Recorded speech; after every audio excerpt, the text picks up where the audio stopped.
Jadi untuk tegangan output nominal normalnya antara 210 sampai dengan 240 volt.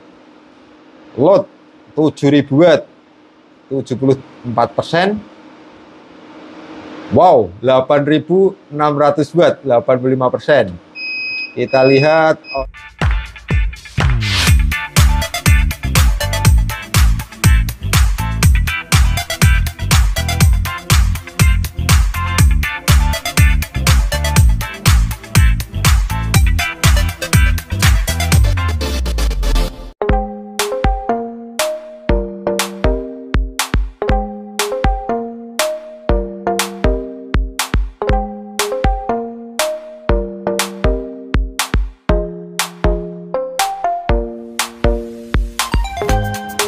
Spesial untuk kali ini saya mau mereview lagi untuk produk inverter dan beberapa panel ATS serta kapasitor bank ya.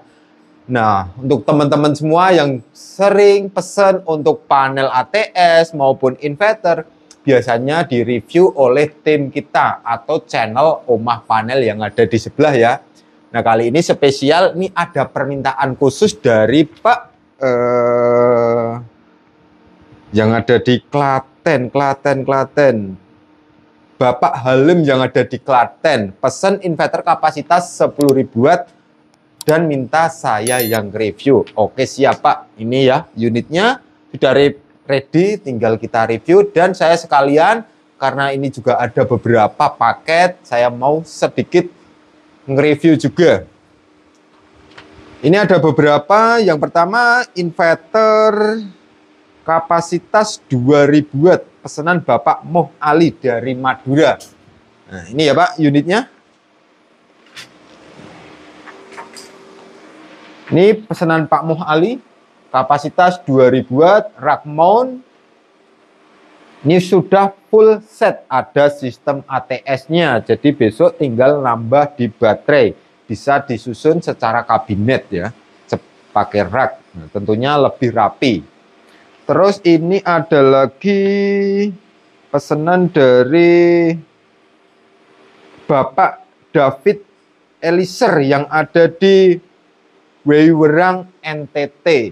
Nah, ini pesan inverter Aspro EG1048. Jadi ini inverter saja, kapasitas 10.000 watt beserta kapasitor bank ya. Dengan total kapasitas ini 1,2 farad, 48 volt, dan juga pesan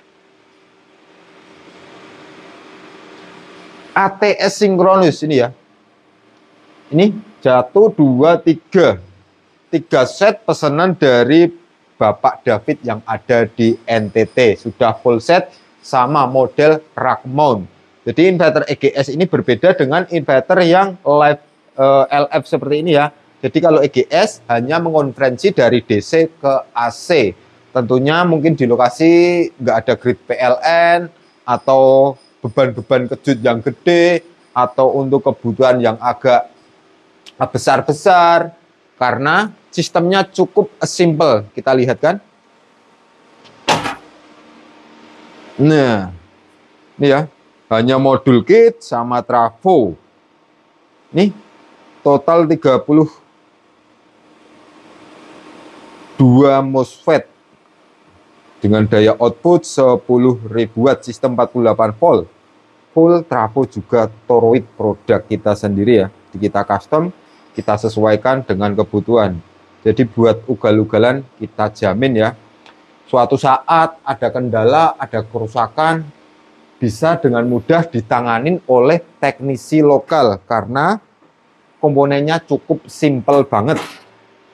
Dan ada lagi dari Bapak Budi yang ada di Sleman, Yogyakarta. Nah, Pak Budi ini juga luar biasa. Cuma satu kota ya, jaraknya cuma kurang lebih 50 km. Ini pesan 2 unit inverter Aspro LF 5048 yang akan kita kirim ke Sleman. Nah, ini order via Tokopedia. Jadi kalau order via Tokopedia ada biaya tambahan, yaitu biaya aplikasi kurang lebih 8%. Jadi untuk yang beli secara offline, kita pastikan untuk harga lebih rendah dibanding biaya atau pembelian secara online via Tokopedia. Nah, untuk transaksi pun kita pastikan aman karena nanti transaksi atau transfer ke rekening bank atas nama CV Inovasi Energi Nusantara. Jadi atas nama perusahaan, bukan nama pribadi. Dan untuk barang pun juga sama, kita packing aman dan kita juga garansi keseluruhan sistem. Sekarang saya mau fokus ke pesanan Bapak siapa tadi? Lupa lagi, Bapak Halim. Nah, ini ya Pak Halim, unit inverter yang dipesan dengan kapasitas 10.000 watt model Rakmon. Kita akan jelaskan spesial buat Pak Halim. Kalau biasanya teman-teman lain yang order inverter, order baterai, maupun kecil-kecil bukan sistem PLTS, itu yang nanganin tim kita. Sekali lagi, untuk video-video review terkait inverter, bisa teman-teman cek juga di channel Omah Panel yang ada di sebelah. Spesial buat lupa lagi Pak Halim. Nih, kita lihat lebih mendekat. Seperti ini tampilan depan ya Pak, kita akan benar-benar detail jelaskan.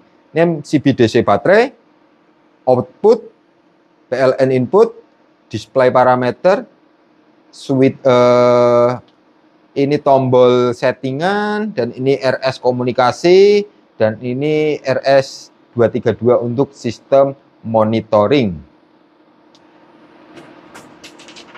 Nah, untuk inverter itu sebenarnya cukup simple. Yang penting ada 3 prioritas yang perlu kita ketahui ya. Nah, untuk inverter yang paling utama sesuaikan dengan sistem kebutuhan kalian. Terus sesuaikan juga dengan kapasitasnya ya, atau sistem komponen. Nah, kalau kita lihat dari segi komponen, ini perbedaan dengan EGS tadi. Jadi ini sistem sudah komplit dengan fitur ATS sinkronus, sistem charging, dan PWM. Nah, ini untuk kapasitas power MOSFET-nya pun juga sama dengan yang tipe biasa tadi ya, yang EG. Nah, ini untuk trafo juga toroid besarnya sama karena kapasitasnya sama.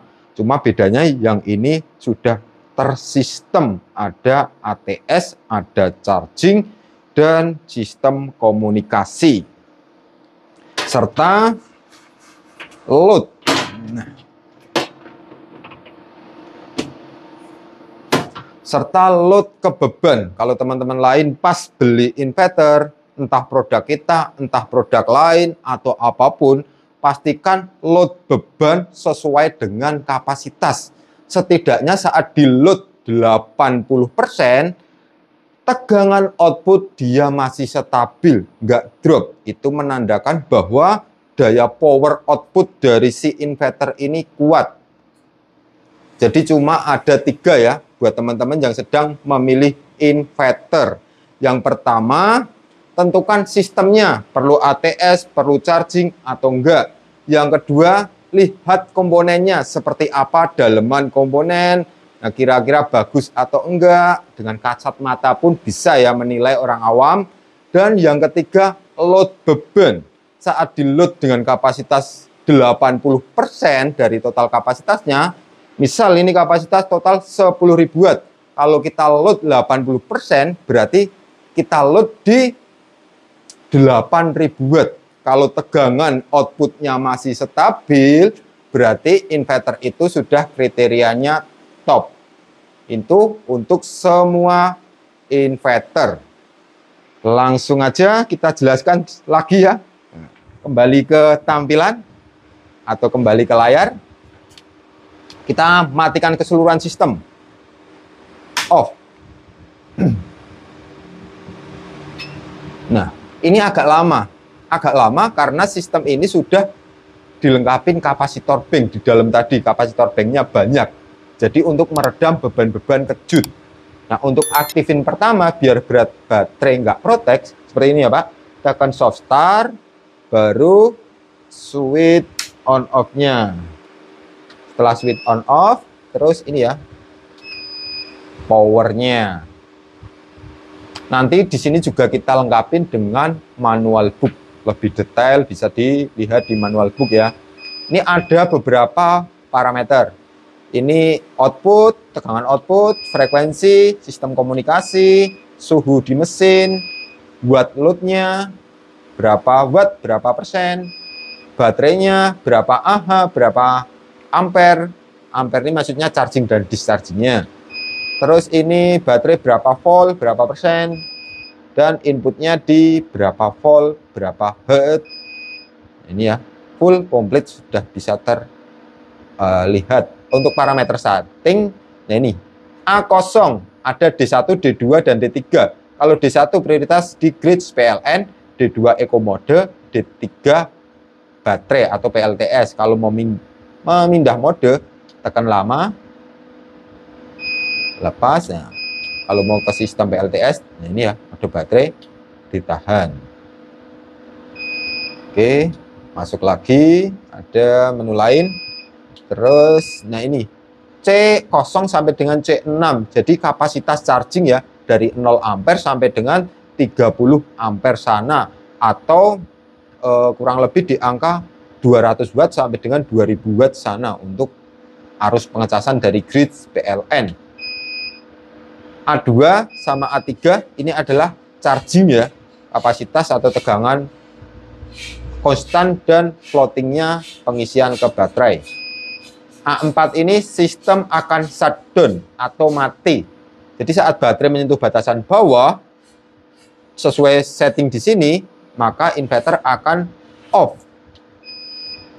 A5 ini inverter akan on kembali di tegangan ini. Ini bisa kita setting sesuaikan dengan baterai yang kita gunakan. A6 ini adalah sistem PLTS. Jadi saat tegangan baterai menyentuh 50 volt, kalau kita arahkan ke mode baterai, maka sistem akan berpindah ke baterai atau PLTS. A7 adalah sistem berpindah ke PLN dari PLTS. Jadi saat baterai menyentuh ini, maka sistem akan berpindah dari PLTS ke PLN. Nah, A8 settingan frekuensi 50 Hz standar di Indonesia.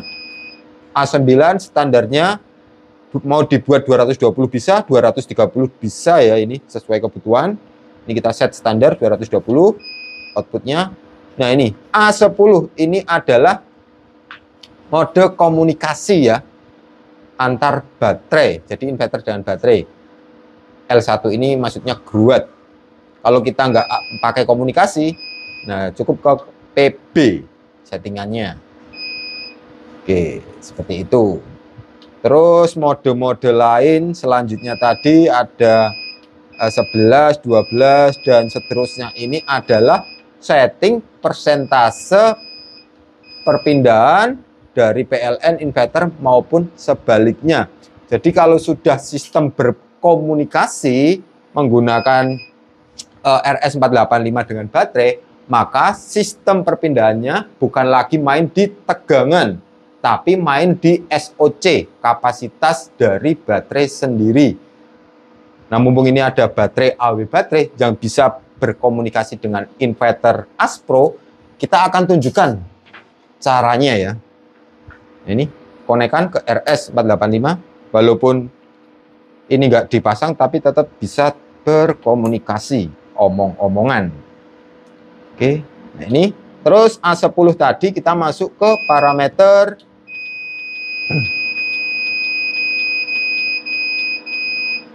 LI. LI ini adalah mode growatt lithium. Sudah kosong karena di sini juga parameter settingnya sama ya.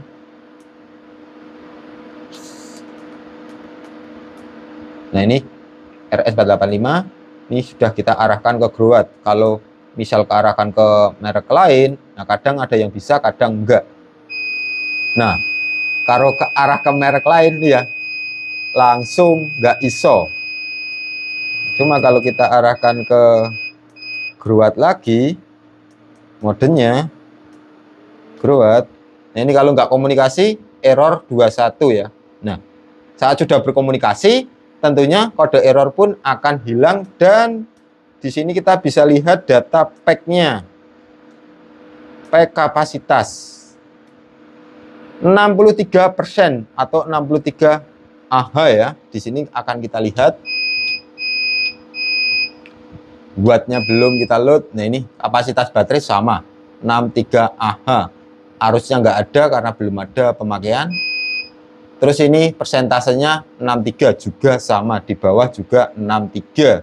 Namun tegangan di sini beda karena suplai baterai nggak kita koneksikan dengan inverter ini. Kita hanya menunjukkan sistem komunikasi yang sederhana dan simple, tapi bagus untuk kinerja mesin itu.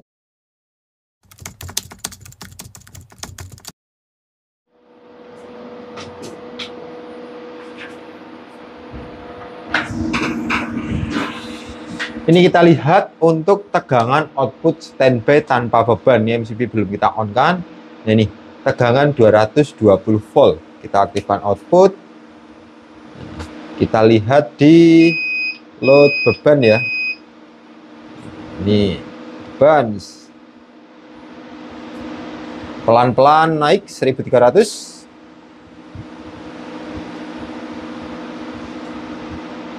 2000-an watt. Nah ini load 20% karena kapasitas inverter di 10.000 watt maksimumnya. 3000 makin naik. Kita lihat tegangannya output tadi. Nah ini stabil di 222 volt 50 Hz. Frekuensi juga stabil. Jadi untuk tegangan output nominal normalnya antara 210 sampai dengan 240 volt. Load 7000 watt 74%. Wow, 8600 watt 85%. Kita lihat outputnya. Nah ini tegangan output dia tetap stabil 221 walaupun kita load di inverter 8500. Ada beban tambahan enggak ono ketekan beban ini ya.